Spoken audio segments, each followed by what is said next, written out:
औज़ुबिल्लाहि मिनश्शैतानिर्रजीम। बिस्मिल्लाहिर्रहमानिर्रहीम। अल्हम्दुलिल्लाहि रब्बिल आलमीन। अस्सलातु वस्सलामु अला रसूलिल करीम। अस्सलामु अलैकुम वरहमतुल्लाहि वबरकातुहू। उम्मीद है आप सब खैरियत से होंगे। और आज की गुड न्यूज़ ये है कि आज हमारा जो किताबुस्सलाह है, जो बुक ऑफ प्रेयर थी, उसका लास्ट चैप्टर है जो कि बाबुल लिबास है।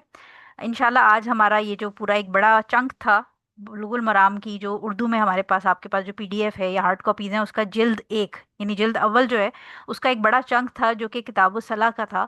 और उसके अंदर फिर हमने डिफरेंट तरह के चैप्टर्स पढ़े, जिसमें हमने अजान को पढ़ा, हमने मुख्तलिफ जो आपकी टाइमिंग्स थी नमाज की वो पढ़ी, नमाज की कंडीशंस को पढ़ी। फिर नमाज की सिफ़ात का एक लंबा चैप्टर था, काफ़ी लंबा था, उसमें 60-70 हदीस थी, वो पढ़ी। हर तरह की नमाज हमने तकरीबन पढ़ ली, सिवाय एक के जो जनाजे की नमाज है, वो इंशाल्लाह फिर हम नेक्स्ट वीक से उसका जो सेक्शन है वो स्टार्ट करेंगे। लेकिन ये कि तकरीबन हमारी सारी कवर हो गई हैं हदीस।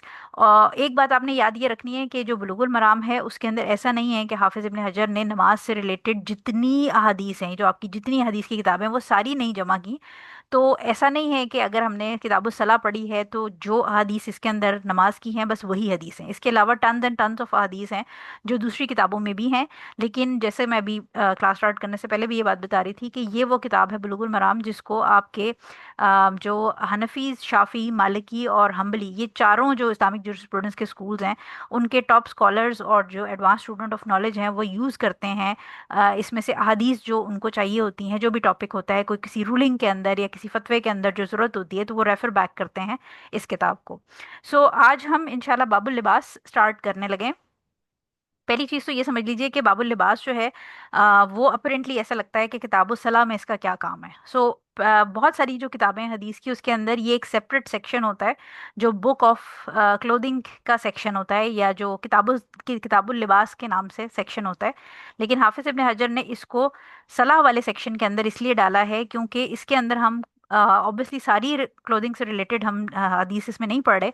लेकिन ये प्राइमरीली सलाह के सेक्शन में डालने का मकसद ये है कि जो कपड़ों के अंदर बहुत सारे लोगों के सवाल होते हैं कि कुछ कपड़े ऐसे होते हैं जिनको पहन के नमाज नहीं पढ़ी जा सकती। उससे रिलेटेड तकरीबन ये कोई तकरीबन 10 के करीब हदीस हैं जो हम पढ़ेंगे। और इसको सलाह के सेक्शन में इंक्लूड करने का मतलब ही यही है कि हम प्राइमरली वो कपड़े पढ़ेंगे, लिबास के अंदर जो जो कलर्स को पढ़ेंगे, इस फैब्रिक को पढ़ेंगे, कुछ चीज़ों की हदीस पढ़ेंगे जो कि प्रोहिबिटेड हैं, जो औरत हैं, मर्द हैं, और जो भी उनके अंदर हदीस है उसकी हम डिटेल इंशाल्लाह पढ़ेंगे। लेकिन ये कि सेक्शन जो है वो प्राइमरीली ये अलग से बहुत सारी किताबों में हाफिज इब्न हजर ने इसको नमाज के साथ सिर्फ इसलिए डाला है क्योंकि नमाज के अंदर एक कंडीशन जो थी वो हमने पढ़ी थी कि आपका सतर कवर होना चाहिए। उस सतर को कवर करने या उससे रिलेटेड जो रूलिंग्स हैं वो इंशाल्लाह हम इसमें पढ़ेंगे। और ये सारी कपड़ों की अहादीस को कवर नहीं करेगा बाब। अगर हमें ज़रूरत पड़ी तो हम कुछ एक्स्ट्रा रूलिंग्स भी मैं आपको इस लेक्चर के एंड में बताऊंगी, जो कि अक्सर क्वेश्चन स्टूडेंट्स की तरफ से आते हैं, वो हम डिस्कस करेंगे। पहले हम थोड़ा सा इंट्रोडक्शन देख लेते हैं। Just a second. अच्छा, पहली चीज तो मैंने आपको इसमें पॉइंट बता दिया कि हाफिज इब्न हजर ने इसको बुक ऑफ सलाह में इस चैप्टर को क्यों इंक्लूड किया था, ठीक है। दूसरी चीज इसमें आपने ये समझनी है कि अब क्योंकि हम कपड़ों की बात कर रहे हैं, तो कपड़े क्योंकि दुनियावी मामला है प्राइमरीली। दुनियावी मामलों में मैंने आपको बहुत दफ़ा ये बात समझाई है कि जो दुनिया की चीज़ें हैं उसमें एक जनरल रूल है, और एक जो आखिर जो हमारी दीनी चीज़ें हैं उसमें एक जनरल रूल है। जो दुनिया की चीज़ें हैं उसके अंदर एक जनरल रूल आपने हमेशा याद रखना है कि दुनिया की हर चीज़ हलाल है, सिवाय उन चीज़ों के जिसको शरीयत में यानी कुरान और सुन्नत में हराम होने का दर्जा दे दिया गया, या जो चीज़ मना कर दी गई।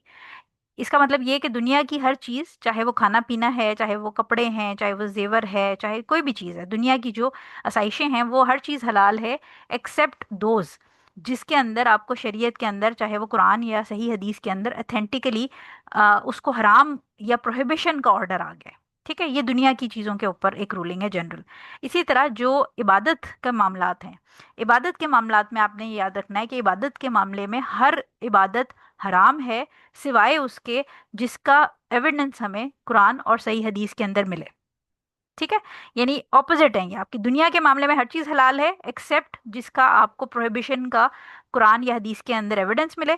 और इबादत के मामले में हर इबादत हराम है सिवाय इसके कि जो हमें कुरान ने सिखाई है या हदीस में सिखाई गई है। इसीलिए जो बिदा का एक कॉन्सेप्ट है वो भी बड़ा इंपॉर्टेंट है, क्योंकि हम खुद से नई इबादत इन्वेंट नहीं कर सकते। जो हमें कोई भी इबादत, कोई भी वजीफ़ा, कोई भी एक्ट ऑफ वर्शिप जो कि हम अल्लाह ताला से कुर्बत हासिल करने या सवाब की नीयत से करते हैं, अगर उसके पीछे कुरान और हदीस का एविडेंस नहीं है तो वो बिदत की कैटेगरी, इनोवेशन की कैटेगरी में आ जाता है। और ऐसी कोई भी चीज़, जो ऐसी कोई भी वर्शिप है, वो ना तो हमें अल्लाह ताला के करीब लेके जाएगी, और प्लस ये कि उसका रिवॉर्ड भी नहीं मिलेगा, बल्कि वो सीधी रिजेक्शन में जाएगी। हमेशा याद रखिएगा कि अमाल की एक्सेप्टेंस के लिए बहुत सारे लोग, जब आप किसी को ये बात समझाते हैं कि इस चीज़ का एविडेंस नहीं है और ये बिदत की तरफ जा रही है या ये बिदत है, तो लोग आपको जो हदीस सुनाते हैं वो इन्नमल आमालु बिन्नियात, यानी अमाल का दारोमदार नियतों पर है, वो फौरन आपसे ये आर्ग्यू करते हैं। तो एक बात आपने याद ये रखनी है कि किसी भी अमल की कबूलियत के लिए दो कंडीशंस हैं जो मस्ट हैं। पहली चीज़ ये कि वो आप अल्लाह ताला के लिए कर रहे हो, यानी वो दुनिया को दिखाने के लिए या किसी इंसान या गैर अल्लाह के लिए ना कर रहे हो, क्योंकि वो शिरक में आ जाएगा। और दूसरी चीज़ ये कि जिस तरीके से आप वो इबादत कर रहे हो वो तरीका सुन्नत का तरीका, नबी का सिखाया हुआ तरीका होना चाहिए। क्योंकि जब आप अपनी तरफ से कोई नए तरीके की इबादत इन्वेंट करेंगे तो इसका मतलब ये, यानी इनडायरेक्टली आप ये कह रहे हैं कि नबी ने हमें पूरी इन्फॉर्मेशन नहीं दी अल्लाह के करीब पहुंचने की, नबी ने हमें सही से इबादत का तरीका नहीं सिखाया। तो मुझे नबी से, यानी आउज़ुबिल्लाह, जो बंदा इनोवेशन कर रहा होता है बिदत, वो ये कह रहा होता है एक तरह से कि मुझे नबी से ज़्यादा पता है, और मैं जो ये तरीका बता रहा हूँ इससे तुम अल्लाह ताला के ज़्यादा करीब आ सकोगे।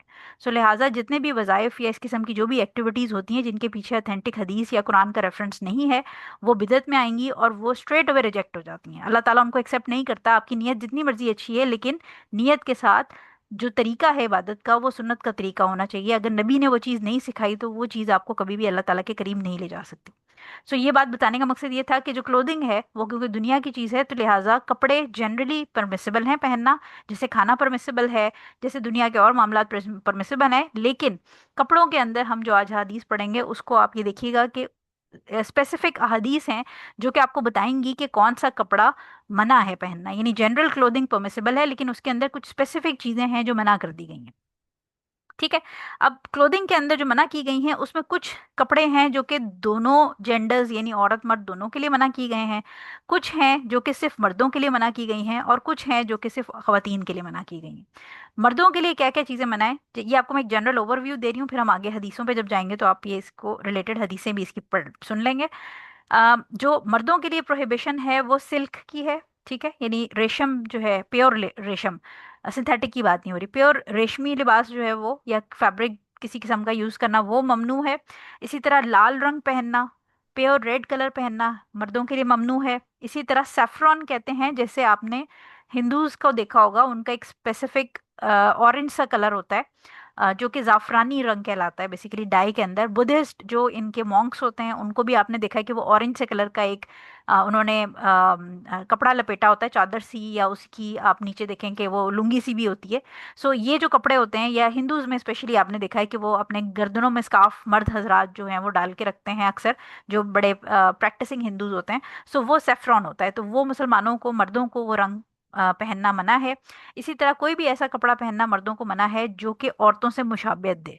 तो ये बड़ा टेक्निकल सा मामला हो गया, क्योंकि आजकल बहुत सारे मार्केट के अंदर आप देखें शर्ट्स वगैरह हमें मर्दों के सेक्शन में वो देखने को मिलती हैं जो कि बड़ी खवातीन वाले प्रिंट्स होते हैं, फूलों वाले, और उस पे ऐसा लगता है बस अभी हवाई से आया है कोई। तो इस किस्म के जो कपड़े हैं वो रिजेंबलिंग टू वुमेन हो जाते हैं, यानी ये औरतों के प्रिंट्स हैं जो मर्दों के अंदर हमें सेक्शन में नजर आने लग गए। ये इस्लाम में प्रोहिबिटेड है मर्दों के लिए। सेकंड जो इसके अंदर पॉइंट है वो विमेन के लिए, यानी औरतों के लिए क्या प्रोहिबिशन है। तो औरतों के लिए जो प्रोहिबिशन है वो कोई भी ऐसा लिबास जो उसके सतर को शो करता है, औरा को, यानी सतर जो है औरत का। और अगर आप इसकी डिटेल सुना पढ़ना चाहते हैं, जानना चाहते हैं कि औरत का सतर दूसरी औरतों के सामने क्या है, महरम मर्दों के सामने क्या है, ना महरम के सामने क्या है, और नॉन, कुछ स्कॉलर्स ने नॉन मुस्लिम और मुस्लिम औरतों के अंदर भी फ़र्क किया है। तो इसके लिए जो लेक्चर है वो आप में से काफ़ी सारे लोगों ने सुना होगा, लेकिन जो हमने जिस्म के बालों का जो लेक्चर किया था, यानी जो फिक ऑफ बॉडी हेयर का लेक्चर है, फिक ऑफ एस्थेटिक्स वाले प्लेलिस्ट में आपको मिल जाएगा। उसके अंदर मैंने डिटेल में नमाज के अंदर जो सतर है औरत का, घर के अंदर, घर के बाहर, वो सारी डिटेल मैंने उसमें पढ़ाई थी, उसमें आप सुन सकते हैं। तो एक तो ये कि कोई भी अगर उसके सतर को चीज़ शो कर रही है, अब सतर वो किसके सामने है, कहाँ है, उसके हिसाब से चेंज हो जाएगा। वो परमिसिबल नहीं है। और दूसरा, कोई भी ऐसा लिबास जो मर्दों की मुशाबियत रखता हो, यानी ऐसे कपड़े जो कि पहनने के बाद औरत मर्द लगने लग जाए, ऐसे कपड़ों की प्रोहिबिशन है, हराम है वो औरत के लिए। थर्ड जो इसके अंदर पॉइंट है वो ये है कि दोनों के लिए प्रोहिबिशन, यानी मर्द और औरत दोनों के लिए जो प्रोहिबिटेड हैं, उसमें पहली चीज तो ये कि जो ऑब्वियसली मर्द का सतर अलग है, औरत का सतर अलग है, तो जो अब कपड़े उनके सतर को कवर नहीं कर रहे वो ऑब्वियसली प्रोहिबिटेड वाली रेंज में आ जाएंगे। दूसरी जो इसके अंदर कैटेगरी है वो कोई भी ऐसे कपड़े जो कि काफिरों की रिलीजियस गैदरिंग या रिलीजियस जो उनके एक्ट्स हैं, इबादत के जो एक्ट्स हैं, वो अगर कोई मुसलमान औरत या मर्द पहनना चाहते हैं तो वो हराम है। अब जैसे एग्जांपल मैं आपको दे देती हूँ, जैसे जो ज्यूज होते हैं, अब जो यहूदी हैं उनके मर्द हजरात अगर आप देखें तो उन्होंने सर के ऊपर एक छोटी सी टोपी सी पहनी होती है, जैसे हमारी नमाज की टोपी होती है उस तरह उनकी छोटी सी टोपी होती है, जिसको उन्होंने पिन से या किसी हुक से बालों में फंसाया होता है। तो वो जो टोपी है वो स्पेसिफिक यहूदियों की टोपी है, वो उनकी रिलीजियस आइडेंटिटी भी है, और उनके रिलीजियस आप समझें कि एक तरह से इबादत का भी एक सेक्शन है, यानी उसको वो सैक्रेड समझते हैं कि वो जो प्रैक्टिसिंग ज्यूज होते हैं वो पहनते हैं। सो वो टोपी मर्द हजरात या इवन खवातीन भी वो नहीं पहन सकती, ठीक है। तो इस तरह कोई भी ऐसे कपड़े जो कि डिसबिलीवर्स का एक ट्रेडमार्क हो, यानी वो उनकी प्रेजेंटेशन हो या उनका रिलीजियस लिबास हो, वो मर्द और औरतें दोनों नहीं पहन सकते, मुसलमान मर्द और औरतें नहीं पहन सकते। इसी तरह जो clothing of fame, clothing of fame से याद रखिएगा कि ये बेसिकली उर्दू में आई डोंट नो कि इसको क्या कहेंगे, बेसिकली अमीर और मशहूर लगने के लिए जो ऐसे कपड़े जिनको मुड़ के देखा जाए, यानी जब आप कहीं से गुजर रहे हैं और लोग मुड़ के देखें और वो आपसे अट्रैक्ट हों, इस तरह के कपड़े क्लोथिंग ऑफ फेम जो है वो मना किए गए हैं। क्योंकि जो स्पेशली औरतों के केस में अगर हम बात करें तो औरतों के केस में जो हमारा पर्दा है या जो निकाब या हिजाब का कॉन्सेप्ट है वो अपने आप को कंसील करने का है। तो अगर आप कोई ऐसे कपड़े पहन लें जो कि मशहूर या बड़ा आदमी या अमीर दिखने के लिए पहने जा रहे हैं, तो ऐसे कपड़े पहनना प्रोहिबिटेड है इस्लाम में।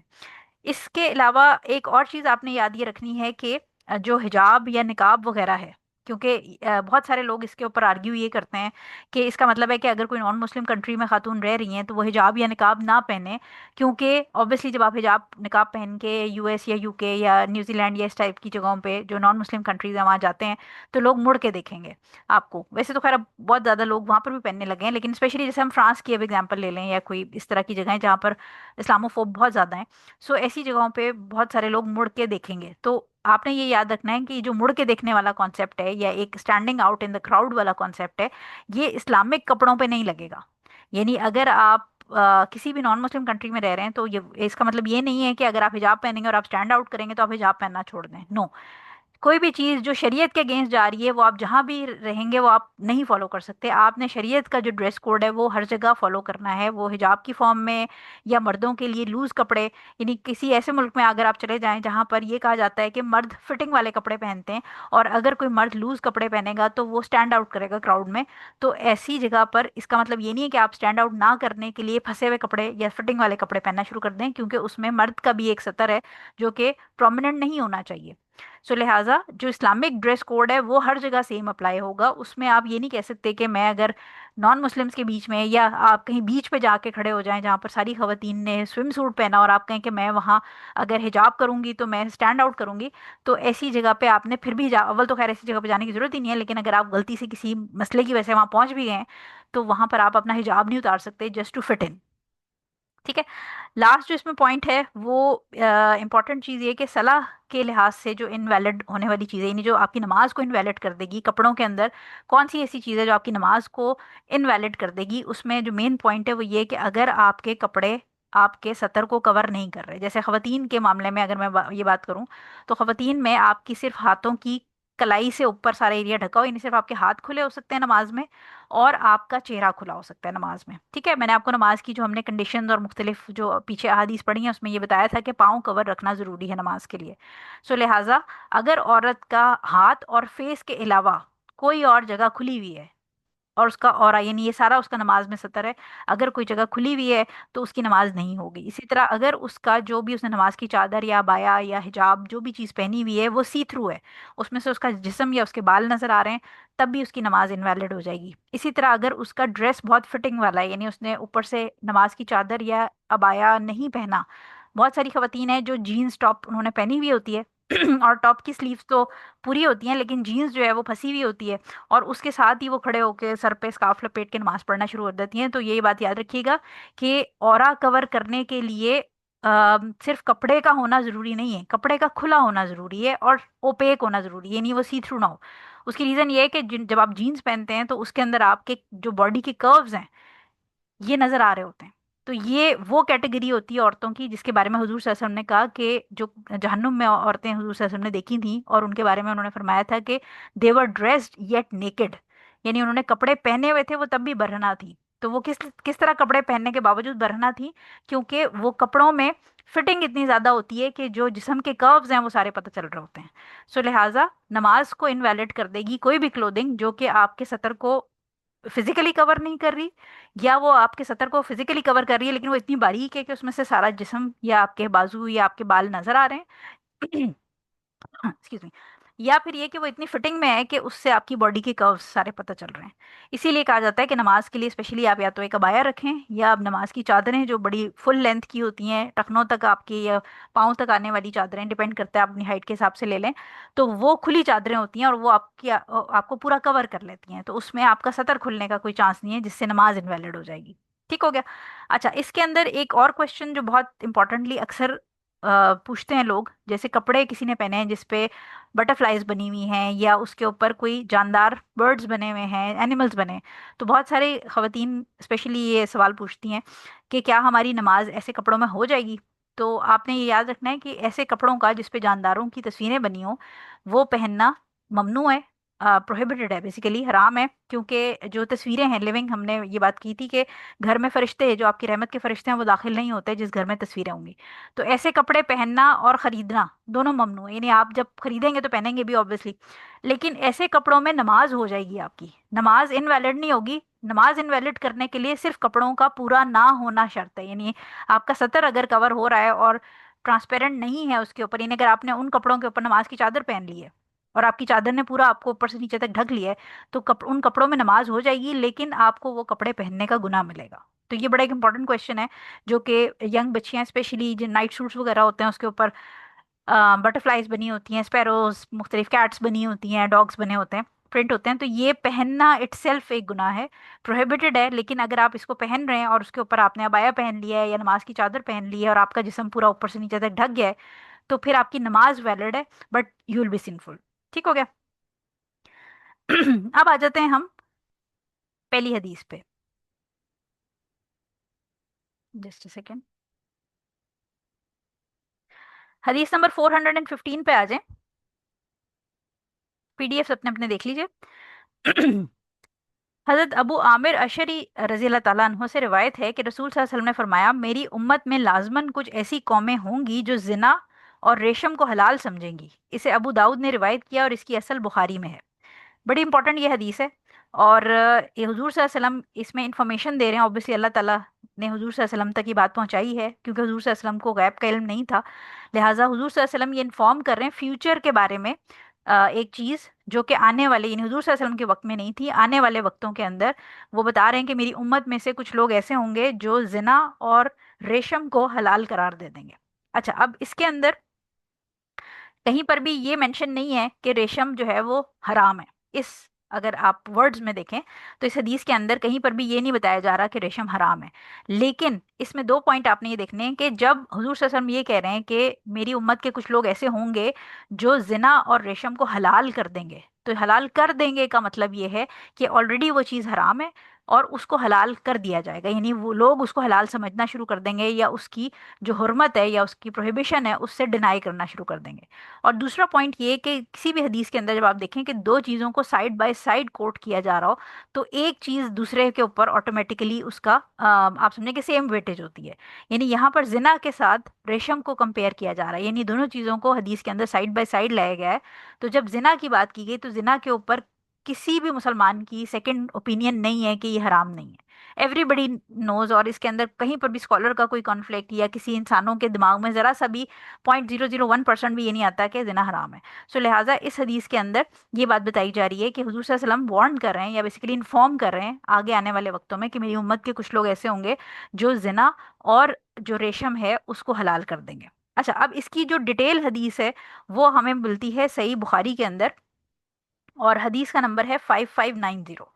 अब 5590 जो है उसके अंदर एक और बड़ा इंपॉर्टेंट पॉइंट एडेड है, जो कि मैं इसलिए आपको ये पढ़ के सुनाना चाह रही हूँ। इसका मैं आपको पहले तर्जुमा पढ़ के सुनाती हूँ, फिर मैं आपको बताती हूँ, और बल्कि आपको खुद ही समझ आ जाएगी कि इसमें एक्स्ट्रा क्या बात ऐड है। हुजूर सल्लल्लाहु अलैहि वसल्लम ने फरमाया, मेरी उम्मत में ऐसे, ये मैं बुखारी 5590 का तर्जुमा पढ़ रही हूँ, मेरी उम्मत में ऐसे बुरे लोग पैदा हो जाएंगे जो जिनाकारी, रेशम का पहनना, शराब पीना और गाने बजाने को हलाल बना लेंगे। और कुछ मुतकब्बिर किस्म के लोग पहाड़ की चोटी पर अपने बंगलों में रिहाइश करने के लिए चले जाएंगे। चरवाहे इनकी मवेशी सुबह शाम लाएंगे और ले जाएंगे। इनके पास एक फकीर आदमी अपनी ज़रूरत लेकर जाएगा तो वो टालने के लिए इससे कहेंगे कि कल आना, लेकिन अल्लाह ताला रात को ही इनको इनकी सरकशी की वजह से हलाक कर देगा, पहाड़ को इन पर गिरा देगा और उनमें से बहुत सों को क़यामत तक के लिए बंदर और सूअर की सूरतों में मस्ख कर देगा। अच्छा, जो सेकंड पार्ट है वो ऑब्वियसली हमारा यहाँ पर लिबास के साथ इतना कंसर्न नहीं है, लेकिन जो फर्स्ट वाला पार्ट है, क्योंकि उसका सेक्शन हम दाऊद से भी पढ़ रहे हैं, जिसके अंदर उन्होंने कहा है कि जिना और रेशम को पहनना हलाल कर देंगे, इसमें साथ दो और चीज़ें हैं, एक शराब पीना और गाने बजाने को हलाल कर देंगे। अब मुझे बताएं, ये बुखारी की हदीस मैं आपको पढ़ के सुना रही हूँ, ये सही हदीस है। इस हदीस के बावजूद भी लोग ये आपको पॉइंट पेश करते हैं कि म्यूजिक हराम नहीं है। ये डाउट क्रिएट किए जाते हैं बहुत सारे, हमारे पास दावा के अंदर बहुत सारे हमारे मोटिवेशनल स्पीकर जो हैं वो ये कहानी लेके आ जाते हैं कि गाना बजाना जो है या म्यूजिक जो है वो हलाल है। और वो ये आपको एक लेमैन को ये पॉइंट पेश करते हैं कि कहीं पर भी हराम का जिक्र नहीं है। तो आप ये देखें, मैं बुखारी की आपको हदीस पढ़ के सुना रही हूँ। सो म्यूजिकल इंस्ट्रूमेंट्स को, यानी जो आप ये गुनाह के लेवल का अंदाजा लगाएं कि जो जिना है उसको, शराब नोशी और म्यूजिक सुनना, ये तीनों एक लेवल पे एक हदीस के अंदर मेंशन किए गए हैं। और हुजूर सल्लल्लाहु अलैहि वसल्लम वार्न कर रहे हैं, इन्फॉर्म कर रहे हैं आने वाले वक्तों में कि हुजूर सल्लल्लाहु अलैहि वसल्लम की उम्मत में से लोग होंगे, यानी मुसलमानों में से लोग होंगे, जिनके लिए जिना भी हराम नहीं उनको लगेगा, शराब पीना उनको हराम नहीं लगेगा, मौसीकी सुनना, म्यूजिकल इंस्ट्रूमेंट्स प्ले करना, उनकी इवन इसके अंदर ट्रेड और वो सारी चीज़ें भी आ जाएंगी, वो उनको हराम नहीं लगेंगी। म्यूजिकल इंस्ट्रूमेंट्स की मैं बात कर रही हूँ, ट्रेड, वो सारी चीज़ें, यानी बनाना, उसको बेचना, ये सारी चीज़ें, गाने बजाने और शराब।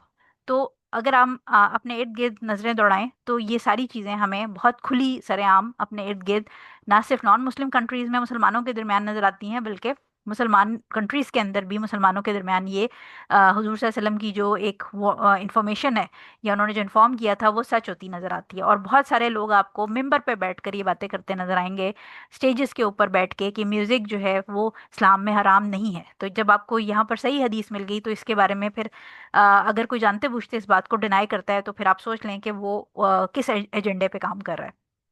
ठीक है। अच्छा, अब इसको हम हदीस पे वापस आ जाते हैं अपनी। हदीस के अंदर जो पहली चीज़ है वो याद ही आपने रखनी है कि जो ये सिल्क की हम बात कर रहे हैं ये प्योर सिल्क है, यानी ये जो रेशम के कीड़ों से सिल्क बनती है उसकी बात हो रही है, सिंथेटिक सिल्क की बात नहीं हो रही। ऑल्दो के उस जमाने में तो ये फिर भी मिल जाती थी आराम से, अब तो बहुत महंगी हो गई है। तो प्योर सिल्क जो 100% प्योर सिल्क है वो खरीदना अब हर एक की जेब की बात नहीं है, क्योंकि अब प्योर सिल्क जो रेशम के कीड़े से बनती है वो बहुत एक्सपेंसिव है। लेकिन इसमें याद ही आपने रखना है कि ये जो प्रोहिबिशन है ये मर्दों के लिए है, ये औरतों के लिए नहीं है। और अगर मर्द जो हैं वो ये रेशम पहनेंगे तो उनको गुनाह मिलेगा, लेकिन जैसे मैंने आपको बताया कि जैसे अगर वो कार्टून वाले ड्रेस पहन के या नमाज की चादर पे ही, लेट्स अज्यूम कि आपने किसी कपड़े से नमाज की चादर बनवाई है, खुद सिलवाई है दर्जी से, और उसके ऊपर बिल्लियां बनी हुई हैं, तो ऐसी जो चादर है उससे नमाज तो हो जाएगी लेकिन यू विल बी सिंफुल। तो सिमिलरली अगर कोई मर्द रेशम का लिबास पहन कर, प्योर रेशम यानी जो रेशम के कीड़े वाला रेशम है वो पहन कर नमाज पढ़ता है तो उसकी नमाज हो जाएगी, लेकिन ही विल बी सिंफुल, नमाज इनवैलिड नहीं होगी, बट उसको गुनाह मिलेगा क्योंकि वो एक हराम काम कर रहा है। ठीक है।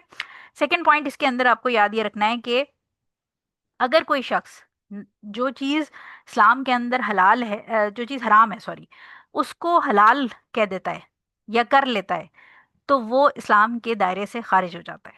यानी इसमें पॉइंट ये कि कोई चीज़, जैसे फॉर एग्जांपल अब नमाज है, हम सबको इसमें कोई डिफरेंस ऑफ ओपिनियन नहीं नमाज के बारे में, कि नमाज जो है वो दीन का सुतून है और नमाज हमारा जो 5 अरकान है उसमें से एक है। सो अगर कोई शख्स नमाज छोड़ता है डेलिबरेटली तो वो गुनाहगार है।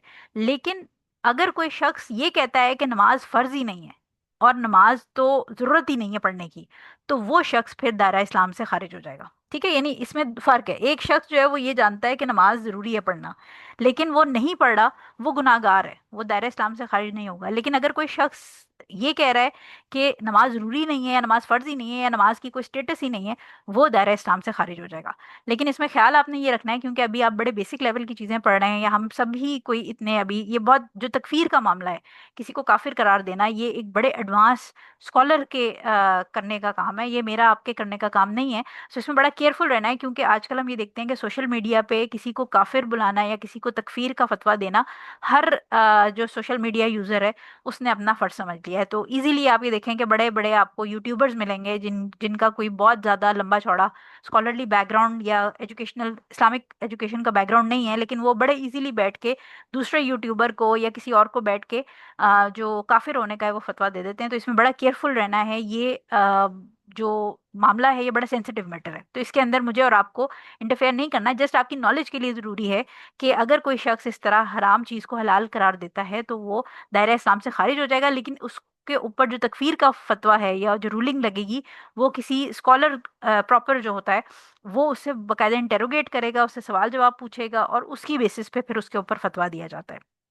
नंबर फोर्थ पॉइंट इसमें ये है, जो मैंने आपको पहले भी बताया, कि अगर कोई शख्स कोई हराम काम कर रहा है, कोई सूद ले रहा है, कोई जना कर रहा है, तो और वो ये जानता है, वो ये बात एडमिट करता है, अगर आप उसे पूछें तो वो कहता है हाँ ये गुनाह है, बट मेरी मजबूरियां हैं या मैं नफ्स के हाथों, बहुत सारे, यानी ऑब्वियसली नफ्स हर एक का ही हमारे साथ होता है, और हर बंदा कभी ना कभी नफ्स की पकड़ में आ ही जाता है। तो अगर वो ये कहता है कि मुझे पता है कि ये गुनाह है, लेकिन मैं अपने नफ्स के हाथों मजबूर हूँ, या जो भी उसकी XYZ प्रॉब्लम्स हैं, उसकी बेसिस पे वो बिलीव ये करता है कि ये हराम है, लेकिन वो फिर भी वो काम कर रहा है, तो ऐसा शख्स गुनहगार है, लेकिन है वो मुसलमान ही, ठीक है, लेकिन गुनहगार है लेकिन वो मुसलमान है। तो ये बिल्कुल ऐसे है जैसे कोई शख्स है जो शराब पी रहा है, और शराब पी के वो कहता है कि मुझे पता है कि शराब पीना हराम है, लेकिन मैं इसको छोड़ नहीं पा रहा, मैं एडिक्ट हूँ, और मैं इसको छोड़ना चाहता हूँ, मुझे पता है कि ये गुनाह है, लेकिन मैं इसको छोड़ नहीं पा रहा, तो ऐसा शख्स गुनाहगार है। लेकिन इसके बरक्स आपको कोई ऐसा शख्स मिलता है जिसने आज तक शराब का एक कतरा नहीं पिया, वो उसने कभी उसको हाथ नहीं लगाया, लेकिन वो कहता है कि शराब हराम नहीं है, शराब हलाल है।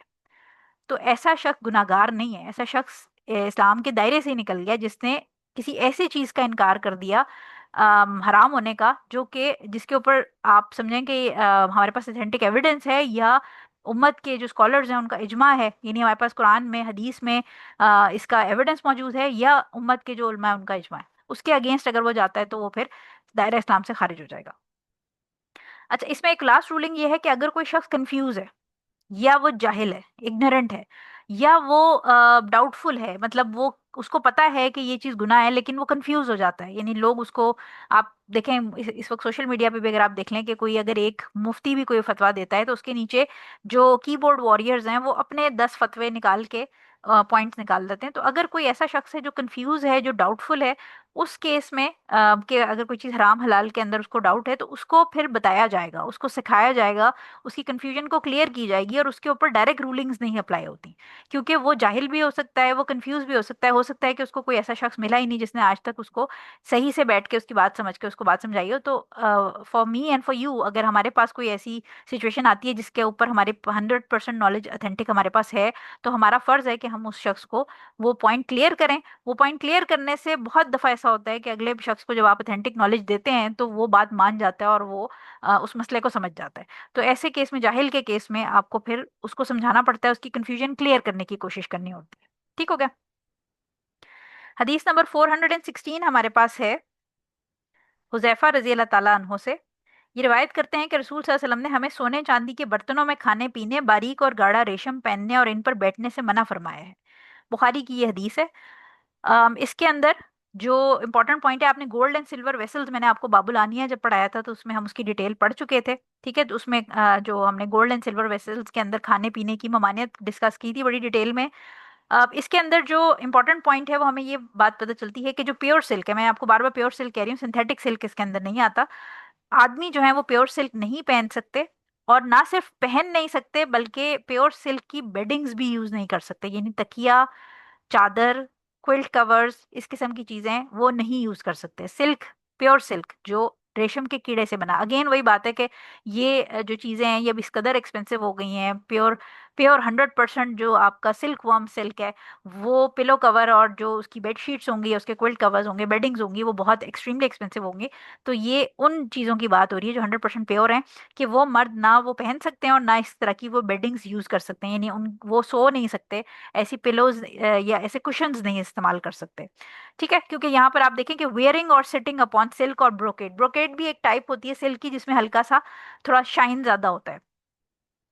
तो सिल्क और ब्रोकेड उस जमाने में आई थिंक ये बीच में फिर फैशन में आया था ब्रोकेड, लेकिन अब हमारे पास जो ब्रोकेड वगैरह होता है वो सिंथेटिक होता है। तो ये प्योर वाले की बात हो रही है। गोल्ड सिल्वर वाला मैं आपको ऑलरेडी पढ़ा चुकी हूँ, और सिंथेटिक वाली बात भी मैंने आपको बता दी है। तो इस हदीस के अंदर इंपॉर्टेंट बात यही थी, जो सबसे इंपॉर्टेंट याद रखने वाली, कि मर्द के लिए प्योर रेशम पहनना, उस पर सोना, उस पर बैठना, ये तीनों चीजें मना है। ठीक है। 417 नंबर हदीस हमारे पास है, हजरत उमर रजी अल्लाह ताला अन्हु से। वो रिवायत करते हैं कि रसूल सल्लल्लाहु अलैहि वसल्लम ने रेशम पहनने से मना फरमाया, सिवाय 2 या 3 या 4 अंगुश्त, अंगुश्त कहते हैं उंगलियों को। बुखारी और मुस्लिम, और मतन हदीस के अल्फाज मुस्लिम के हैं। छोटी छोटी हदीसें हैं, सिंपल इसकी रूलिंग है। इसके अंदर आपको साफ पता चल रहा है कि हुजूर सल्लल्लाहु अलैहि वसल्लम, हजरत उमर रजी अल्लाह ताला अन्हु क्या बता रहे हैं। पहली चीज तो ये कि आप जो हमें ये चीज समझ आ गई कि बंदे जो हैं, मेन जो हैं, वो नहीं पहन सकते प्योर सिल्क। लेकिन अगर अब प्योर सिल्क जो है उसके यानी आपका ड्रेस जो है वो लेट्स अज्यूम कॉटन का है, शलवार कमीज है, कोई गाउन है, कोई मर्दों की बात हो रही है, कोई भी ऐसी चीज है जिसके अंदर तकरीबन 2 से 3 या मैक्सिमम 4, यानी 4 उंगलियों की विड्थ से कम silk, pure silk, 100% pure silk की पट्टी लगी हुई है, जैसे लोगों के कफ्स पे हो सकती है, कॉलर्स पे हो सकती है, जो जैसे कमीजें होती हैं उनके चौक होते हैं जो साइड पे स्लिट्स होती हैं, उसके अंदर कभी कभी, वैसे तो खैर लेडीज का फैशन होता है ये, लेकिन कभी कभी कुछ कोट्स या कुछ ड्रेसिंग मर्दों की भी इस तरह होती है जिसमें कपड़े को फ्रंट से लगाकर पीछे पलट दिया जाता है।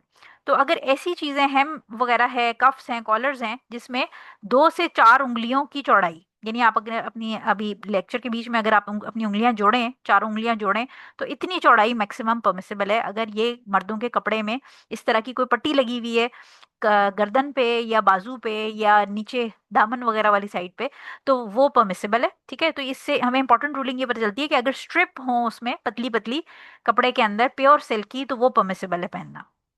इसी तरह अगर मिक्स फैब्रिक है, यानी प्योर, जैसे कभी कभी इस तरह भी होता है कि वीविंग के अंदर एक जैसे क्रिस क्रॉस होता है ना, बेसिकली एक्स एक्सिस में और वाई एक्सिस में जो वीविंग है वो होती है, एक वर्टिकल थ्रेड होता है, एक हॉरिजॉन्टल थ्रेड होता है। तो लेट्स अज्यूम के अगर उस फैब्रिक के अंदर ज्यादा प्योर सिल्क का थ्रेड यूज हुआ है और थोड़ा सा साइड पे कोई कॉटन या पॉलिएस्टर या कोई और मिक्स हुआ है, यानी परसेंटेज है, लेट्स अज्यूम के 70% जैसे आपका उसमें सिल्क है, प्योर सिल्क, और 30% उसमें कॉटन है, तो ऐसा फैब्रिक भी फिर मर्द नहीं पहनेंगे, क्योंकि उसमें जो ज्यादा है क्वांटिटी, वो आपकी सिल्क की है।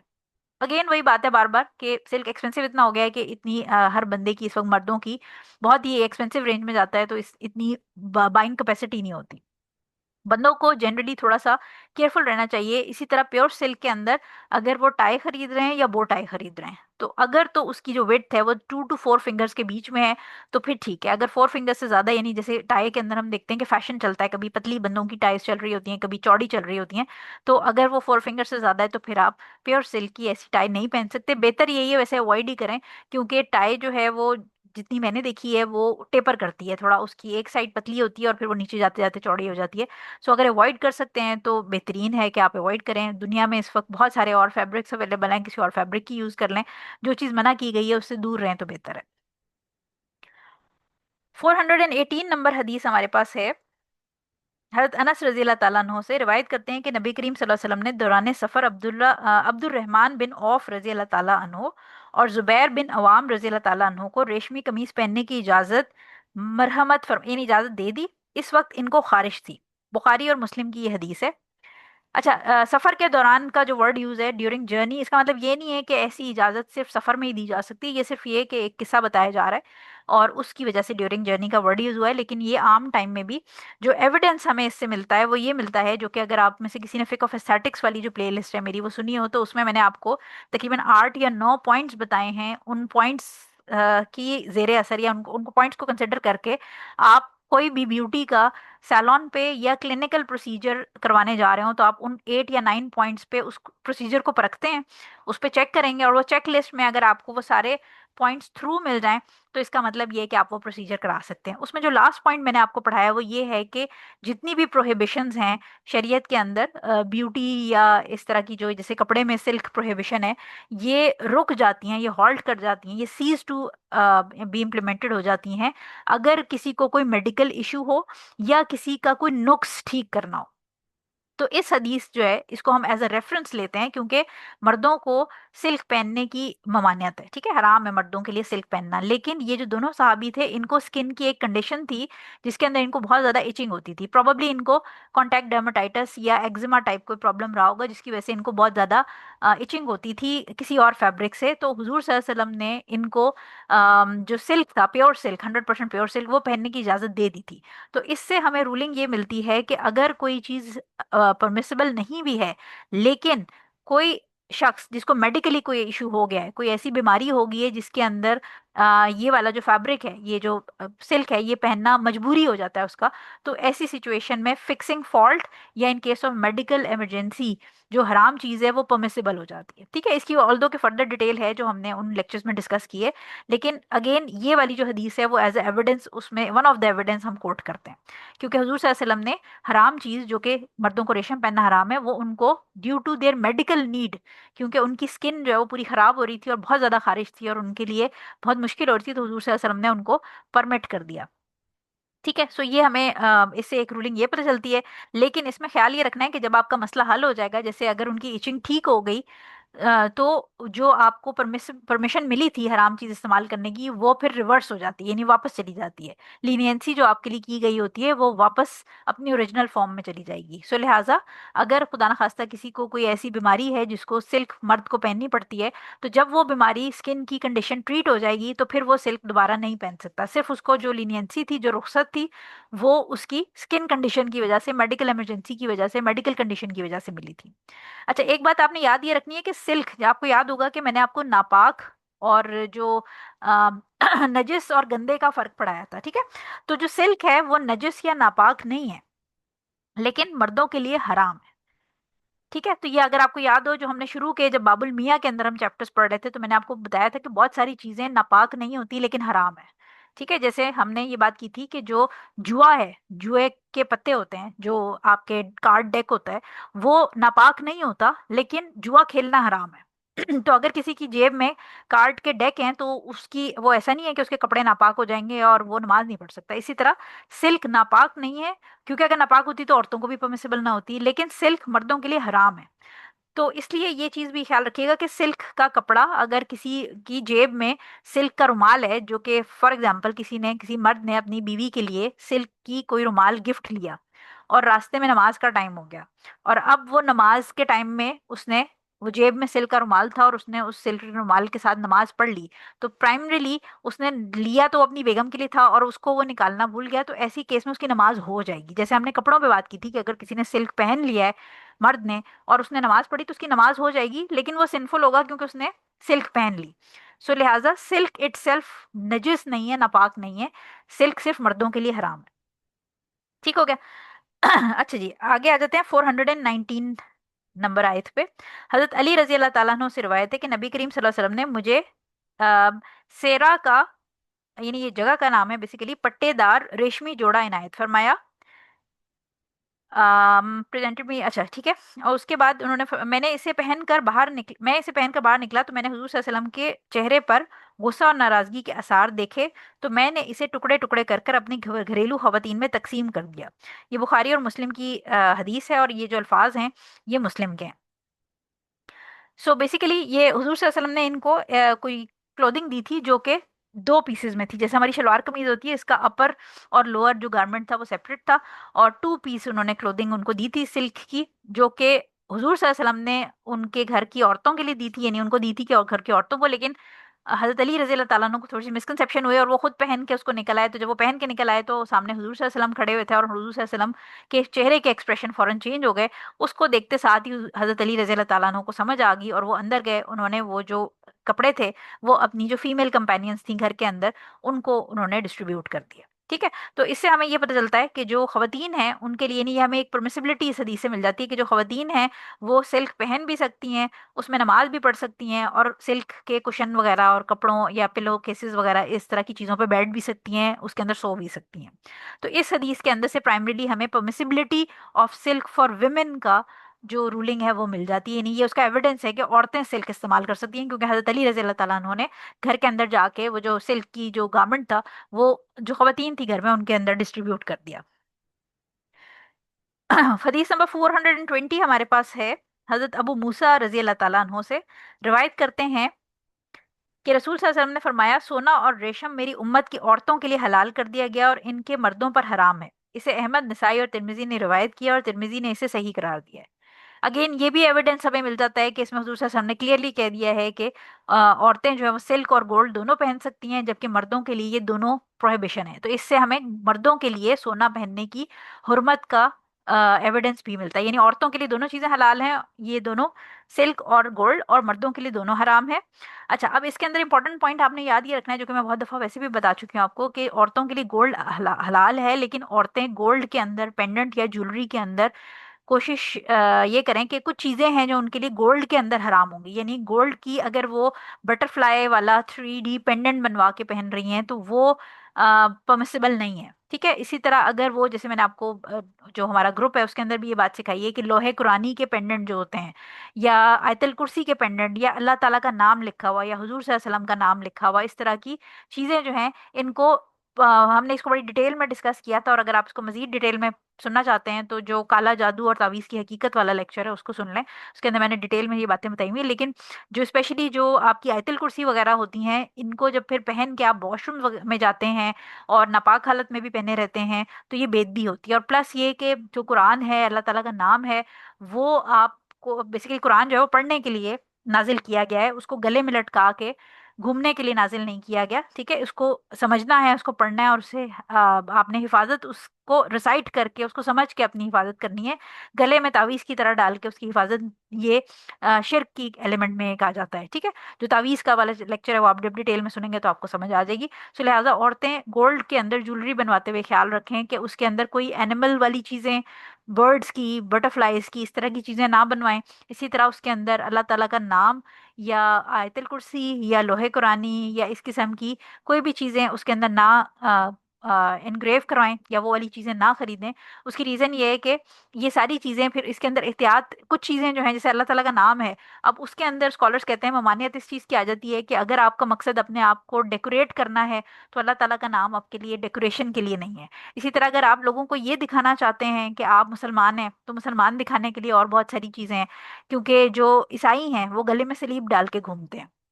तो कुछ स्कॉलर्स ये कहते हैं कि इस तरह अल्लाह ताला का नाम पहन के घूमना इमिटेशन टू डिसबिलीवर्स है, क्योंकि जो ईसाई हैं वो सलीब इसलिए डाल के घूमते हैं गले में ताकि वो दूर से पता चल जाए। तो मुसलमानों के लिए, स्पेशली मुसलमान औरत के लिए, दुनिया को ये दिखाना बहुत आसान है, क्योंकि वो हिजाब और नकाब और अबाया के अंदर होती है।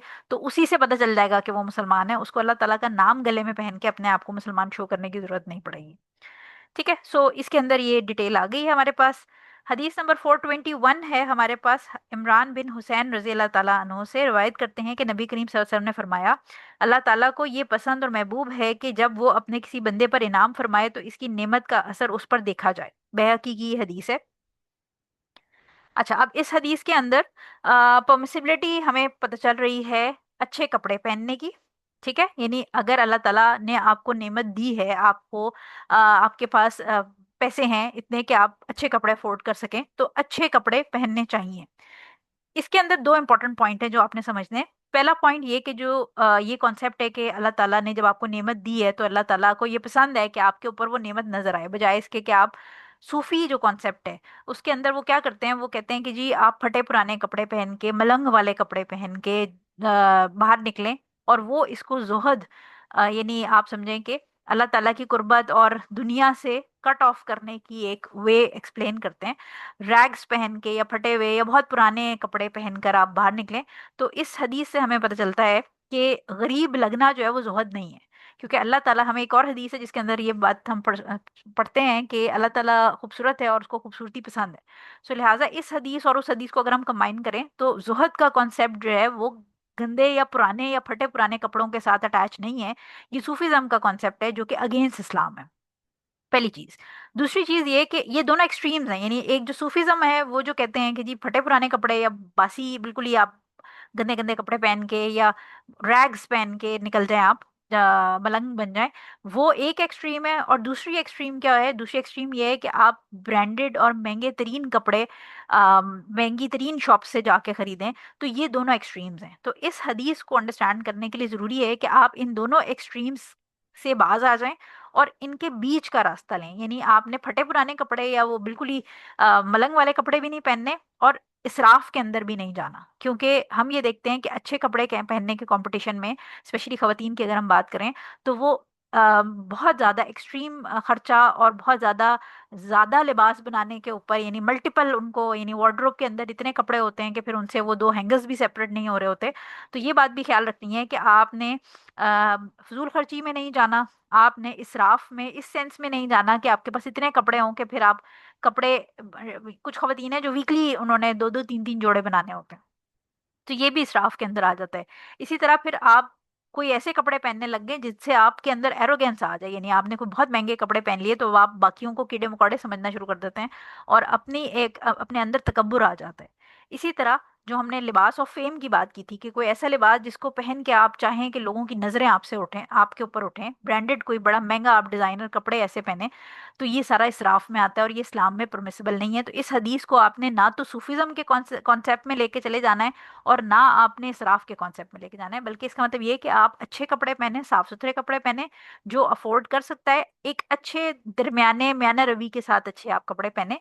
लेकिन अक्सर मैं लोगों से पूछती हूँ जो एक्सपेंसिव बैग्स या चीज़ें कैरी करते हैं, तो मैं उनसे पूछती हूँ कि अगर आप इस बैग पे से ये टैग उतार दें, जो अगर गुची का टैग लगा हुआ है उस पर, जो भी ब्रांड का, एलवी का टैग लगा हुआ है, प्राडा का टैग लगा हुआ है, आप ये अगर हटा दें तो क्या आप इस बैग के इतने पैसे देंगे? तो वो कहते हैं नहीं, हम तो जो टैग लगा हुआ है उसके पैसे दे रहे हैं। बिकॉज यूजुअली इन ब्रांड्स के चीज़ें लोग उसकी क्वालिटी के लिए नहीं परचेज करते, लोग उसके टैग की वजह से परचेज करते हैं, क्योंकि उन्होंने दूसरों को वो चीज़ें दिखा के शो ऑफ करना होता है।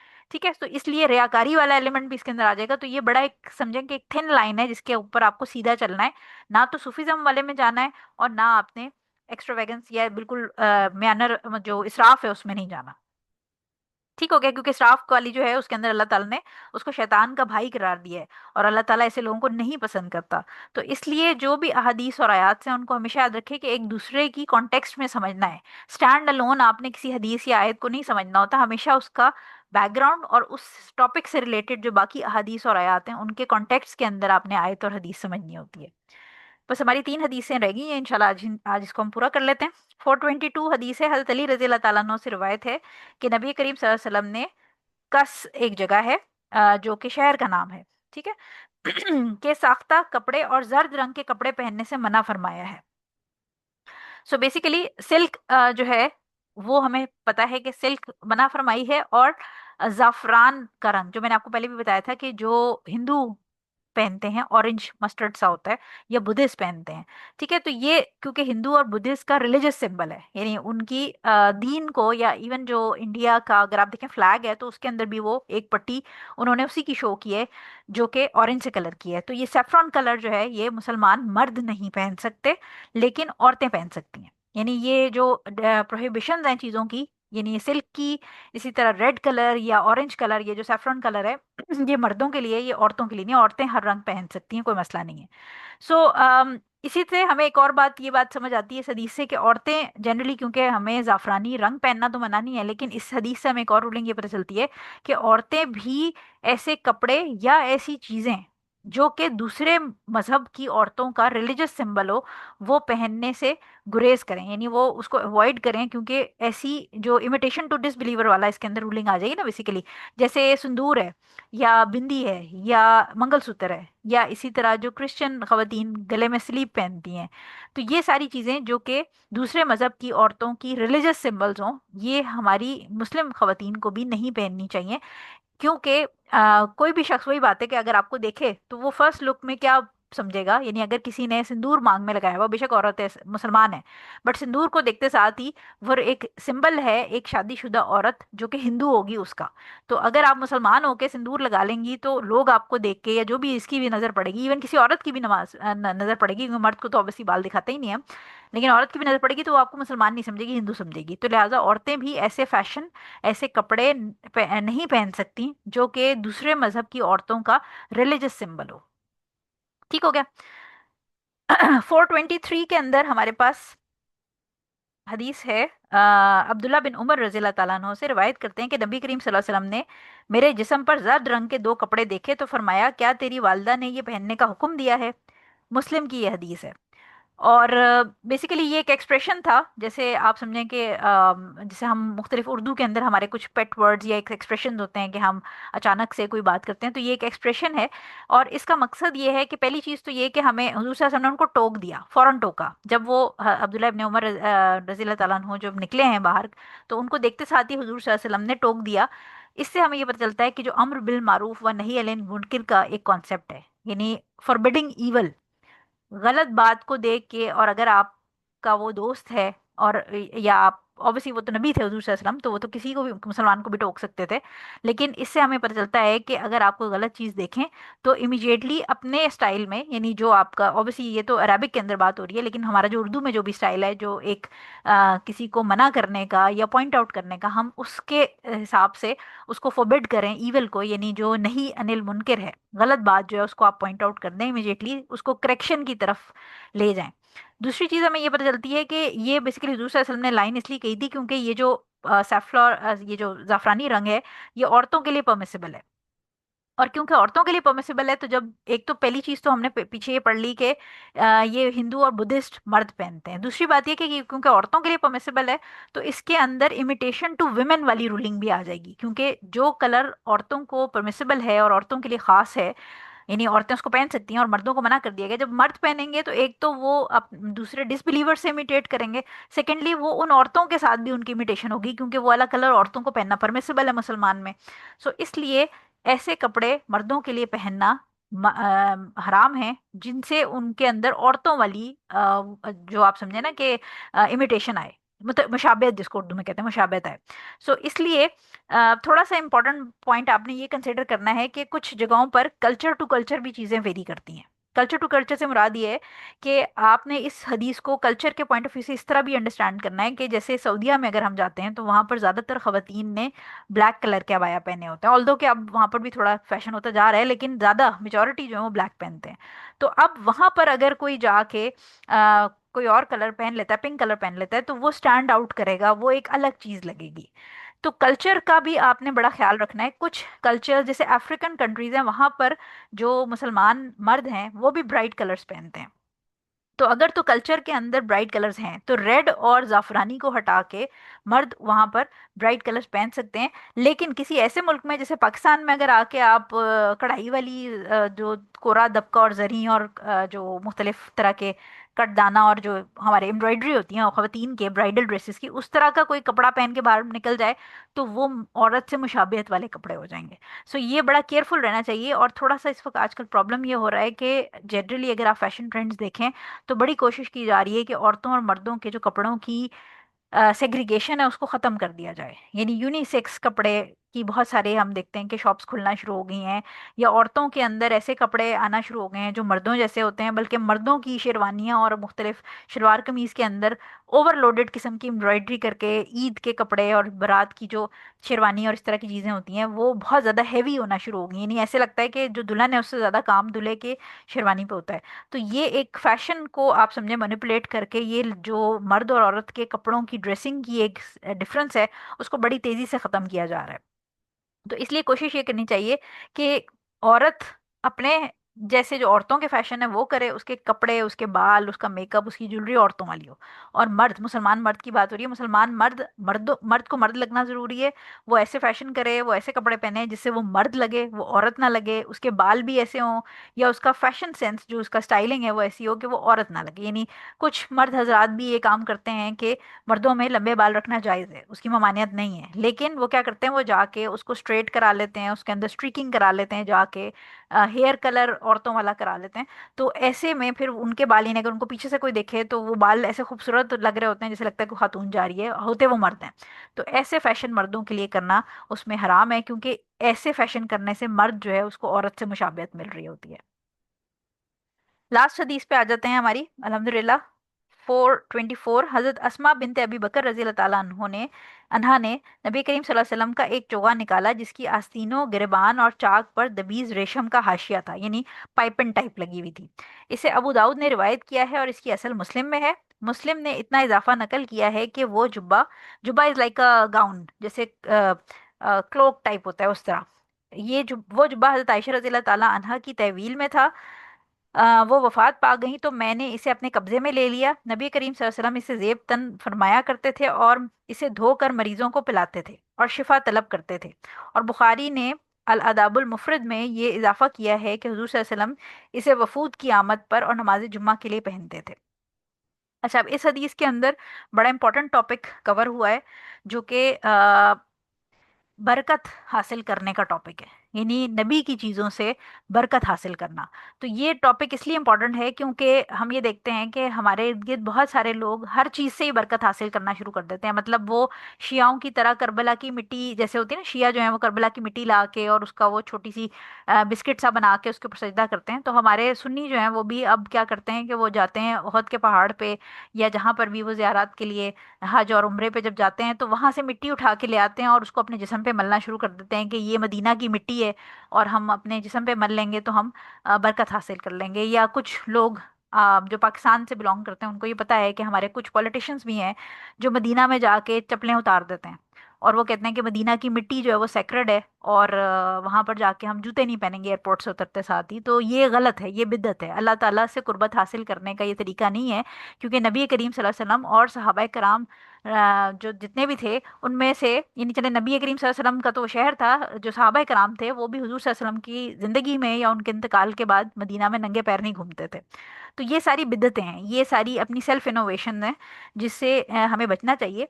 पहली चीज़ तो ये, इसमें जो रूलिंग है हमें वो 6 रूलिंग्स हैं। पहली चीज़ तो ये कि जो हाकिम है या जो भी कोई इंचार्ज है, यानी जैसे हमारी गवर्नमेंट के डेलीगेशंस होते हैं, उनके लिए परमिसिबल है कि वो अपने जो वफूद होते हैं, वफ्द जो उनके फॉरेन डेलीगेशंस या उनसे मिलने के लिए आए, तो उनसे मिलने के लिए वो अच्छे कपड़े पहने। जैसे हुजूर सल्लल्लाहु अलैहि वसल्लम ने ये जो अपना जुबा था या जो अपना ये गारमेंट था ये रखा हुआ था, ये स्पेशल गारमेंट था कि जब जो कुरैश वगैरह के और दूसरे जो इस्लाम कबूल करने के लिए डिफरेंट वफूद आते थे डिफरेंट कंट्रीज से, शहरों से, तो हुजूर सल्लल्लाहु अलैहि वसल्लम ये पहनते थे। सो ये परमिसिबल है कि जो इंचार्ज है या गवर्नमेंट के जो जो भी एम्प्लॉयज़ हैं जिनको इस तरह मिलना जुलना होता है, वो अपने लिए स्पेसिफिक कोई अच्छे कपड़े ऐसे ओकेजन पे पहनने के लिए रखें। सेकेंड चीज़ हमें ये पता चलती है कि अगर आपका जो मर्द हजरात हैं उनका जो आउटर गारमेंट है वो सिल्क या ब्रोकेड से, अगर उसके अंदर पाइपिंग लगी हुई है या उसके अंदर कफ है, तो हमने पीछे पढ़ लिया है कि 4 उंगलियों से कम उसकी चौड़ाई होनी चाहिए, वो परमिसिबल है। अगर 4 उंगलियों से ज़्यादा उसकी पट्टी चौड़ी है तो फिर ऐसा इस्तेमाल करना सिल्क का जो गारमेंट है वो परमिसिबल नहीं है। तो अगर उसमें कहीं लाइनिंग में लगी हुई है तो वो 4 उंगलियों से ज़्यादा चौड़ी पट्टी ना हो। कफ में या अगर गले पे लगी हुई है तो यानी इससे ज़्यादा चौड़ी पट्टी ना हो। नंबर थर्ड पॉइंट ये है कि जो कंपेनियंस थे, सहाबा कराम थे, वो हुजूर सल्लल्लाहु अलैहि वसल्लम की ज़िंदगी में उनकी जो स्वेट था यानी पसीना, उनका जो वजू से बचा हुआ पानी होता था, उनके कपड़े, उनके बाल वगैरह, उससे बरकत हासिल करने के लिए वो, जैसे ये अभी हज़रत अस्मा रज़ी अल्लाह ताला अन्हा की भी हमने पढ़ी है कि वो जो उनका गारमेंट था उसको धो के और शिफा के लिए लोगों को पिलाती थी, या जैसे उनका वजू का जो बचा हुआ पानी होता था वो भी लोग इस्तेमाल करते थे अपने लिए बरकत के लिए। तो ये जो क्वालिटी थी ये सिर्फ हुजूर सल्लल्लाहु अलैहि वसल्लम के लिए स्पेशल थी क्योंकि वो नबी थे, यानी उनका बचा हुआ पानी या उनके कपड़ों को इस तरह जैसे हज़रत अस्मा रज़ी अल्लाह ताला अन्हा इस्तेमाल कर रही थी ये किया जा सकता था। लेकिन ये किसी और इंसान के लिए, जैसे बहुत सारे हम सूफीज़्म वगैरह में देखते हैं कि लोग जो बहुत अपने जो ये डिफरेंट सिलसिले होते हैं, इसके अंदर डिफरेंट तरह के लेवल्स होते हैं बुजुर्गों के, और वो फिर बुजुर्गों की चप्पलें भी धो के पी रहे होते हैं और इस किस्म की मुख्तलिफ एक्ट्स होते हैं उनके। तो ये परमिसिबल नहीं है। ये जो बरकत का कॉन्सेप्ट था ये हुजूर सल्लल्लाहु अलैहि वसल्लम के साथ अटैच है, ठीक है। तो बरकत जो है वो क्योंकि अल्लाह ताला ने चीज़ों में डालनी होती है, तो बरकत हासिल करने के लिए जो तरीका है या जो सिस्टम है वो वही यूज़ करना चाहिए जो अल्लाह ताला और उसके रसूल की तरफ से अप्रूव्ड है। अगर हम नए तरीकों से बरकत हासिल करने की कोशिश करेंगे तो उसमें बरकत हासिल नहीं होगी।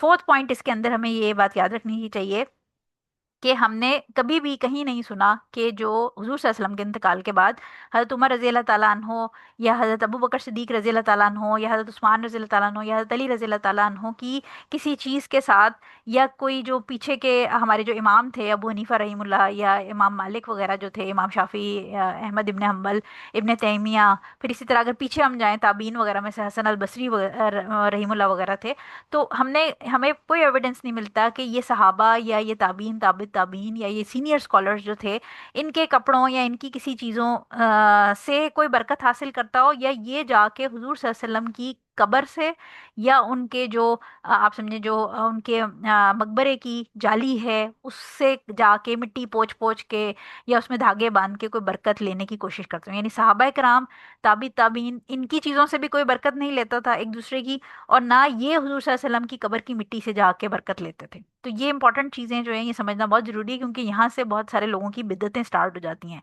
ख़वातीन उम्रे या हज के मौके पे जब पहले ज़माने में क्या करती थी कि वो अपने दुपट्टे से जो है वो डस्ट साफ़ कर रही होती थी मस्जिद नबवी की बैठ के, और वो ये कहती थी कि ये जो मिट्टी है ये मस्जिद नबवी की मिट्टी है, तो इससे हमें बरकत हासिल होगी। ठीक है। सो एक बात याद रखिएगा कि जो हुजूर सल्लल्लाहु अलैहि वसल्लम के पर्सनल इफेक्ट्स थे, वो फी जमाना हमारे टाइम में, यानी जो उनकी पर्सनल, उनके बाल, उनकी चीजें, ये बहुत सारे आपको म्यूजियम्स के अंदर पता चलेगा कि उनकी चप्पल रखी हुई है, उनका कुर्ता रखा हुआ है, इनमें से हमारे पास कोई एविडेंस नहीं है कि ये सच बोल रहे हैं। ठीक है। ये सारी जो चीज़ें हैं ये 1400 साल पुरानी हैं, और विद टाइम ये चीज़ें ख़त्म हो जाती हैं, तो इसलिए हमारे पास कोई एविडेंस नहीं है कि फ़ी ज़माना हुजूर सल्लल्लाहु अलैहि वसल्लम की जो पर्सनल फिजिकल जो चीज़ें थी उनमें से कहीं पर भी कोई चीज़ प्रेजेंट है और उससे बरकत ली जा सकती है। ठीक हो गया। सो ये बात याद रखिएगा कि हुजूर सल्लल्लाहु अलैहि वसल्लम की जो कब्र पे भी जाके वहां से मिट्टी उठाना, या वो जो डस्ट है जाली पे या कहीं मस्जिद के अंदर, वहां से डस्ट उठाना, या जो अरफात का मैदान है, या जहाँ पर जिन प्लेसेस पे हुजूर सल्लल्लाहु अलैहि वसल्लम गए वहां जाकर ये सोचना कि यहाँ से मुझे बरकत हासिल हो जाएगी, अनटिल अनलेस कि वो मस्जिद नबवी या हरम, या जहाँ पर हमारे पास हदीस हैं जिन चीज़ों की, बरकत सिर्फ उन चीज़ों से हासिल हो सकती है। खुद से ये सोच लेना कि यहाँ से मिट्टी उठा के मैं सर पे मल लूंगी या पानी में घोल के पी लूंगी, या इधर से दुपट्टा मैं अपना स्कार्फ से मल के साफ कर लूंगी। खाने काबा की जो गलाफ है उसमें बहुत सारी खवातीन ऐसे पहले करती थी जब तक वो नीचे लटका होता था, कि ब्लेड से बकायदा उसके जो फाइबर होते थे वो काट लेती थी, और उस फाइबर को जो सेक्शंस वो काटती थी उससे तावीज़ बना के पहन लेती थी बरकत के लिए। तो ये सारी जो चीज़ें हैं ये बिदत में आती हैं, और मैंने आपको शुरू में ये बात समझाई कि जो बिदत है वो स्ट्रेट अवे रिजेक्टेड है, यानी वो आपको अल्लाह ताला से करीब नहीं लेके जाएगी बल्कि अल्लाह ताला से दूर ले जाएगी, क्योंकि आपने नबी का तरीका इख्तियार नहीं किया, और हमारे लिए जो रोल मॉडल है वो नबी करीम सल्लल्लाहु अलैहि वसल्लम है। सो अल्हम्दुलिल्लाह हमारा ये चैप्टर ख़त्म हो गया है। मुझे ये था कि हम प्रॉब्ली इसको दो हिस्सों में डिवाइड कर लेंगे, लेकिन क्योंकि हदीसें छोटी थी तो दो हिस्सों में फिर करने का फ़ायदा भी नहीं था।